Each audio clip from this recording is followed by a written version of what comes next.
appeal went out that particular weekend, and I had known from colleagues up the country and locally that things were particularly tight staffing wise in the care of the older person setting in nursing homes, both public and private.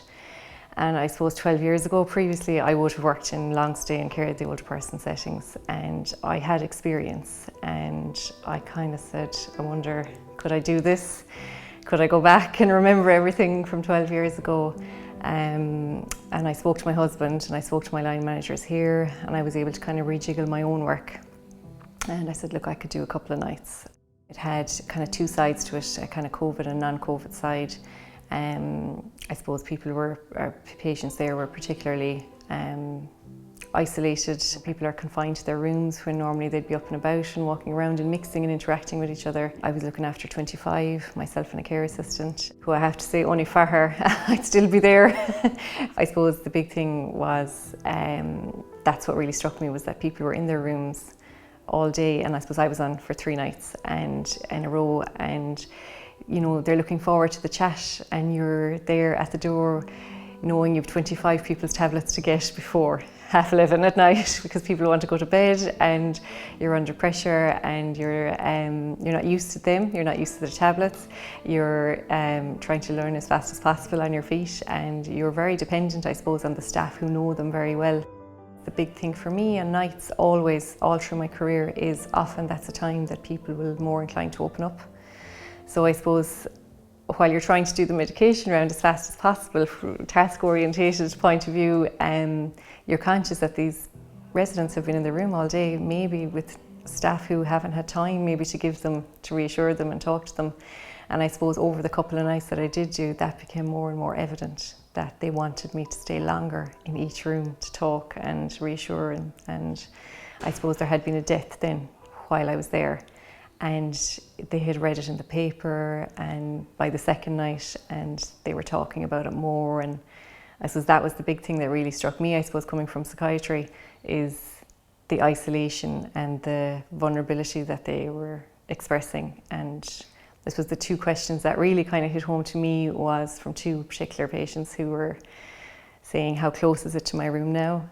And you know, how soon do you think it'll get up this corridor? And trying to reassure them that you're constantly wearing PPE, we're trying to wash our hands constantly, we are doing the best we can, knowing that you are doing absolutely everything, but you don't know, is it going to be enough? You're hoping it is. And I suppose that's the big thing that really struck me, is how vulnerable somebody is in their room, like all day, all night for 14 days. And I suppose, look, some of them are lucky, they have mobile phones and they have landlines and they can speak to their family members, and that's fantastic. But there are some that don't, and don't have family left. Maybe they're the last of their siblings alive, and that's really what struck me, was they're reading the paper about their friend down the corridor maybe who has passed away, and they're thinking then, God, will I be next? For the couple of nights that I was there, I have to say there was an absolutely lovely team on for the couple of nights, and that was the first thing, was that I suppose, you know, when you're doing agency or you do bank or anything like that from 12 years ago, like the most nervous, you know, what makes you really nervous when you go in is like, I hope they know I'm not going to know everything, and you don't want to be a hindrance, you want to be a help, you don't want to be, you know, you nearly feel like a student nurse again, where you're like, oh, can I just ask you where this is, can I just ask you where that is? Whereas actually the team were really lovely, and they expected that, they said to me, you know, you're not going to know where everything is, you're not going to know, and just keep asking. And that was really, really helpful. And I suppose the residents were really welcoming. They were delighted to have people in to help. And I suppose it's a different face as well to chat to and get a bit of news from as well, you know, for them. So that was kind of nice, and I hope I was able to bring something different to them anyway. We are really close. Like, okay, I know to some people we are not close to the end, but we are almost there. And I suppose the one thing that really highlighted to me was, you know, the older generation are the generation that built this country. And none of us economically, financially and socially would be where we are without them.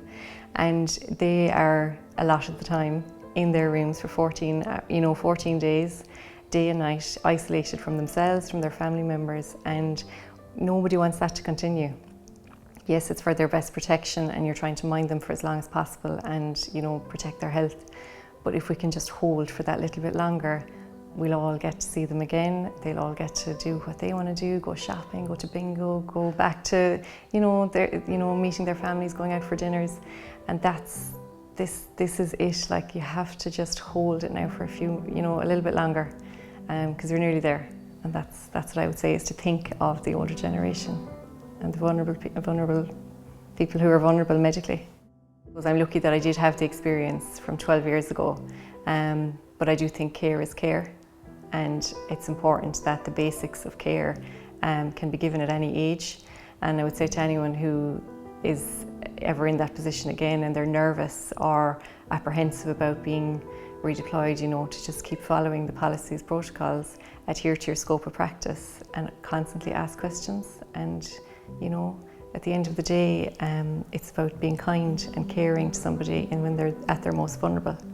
And that's really the nuts and bolts of it.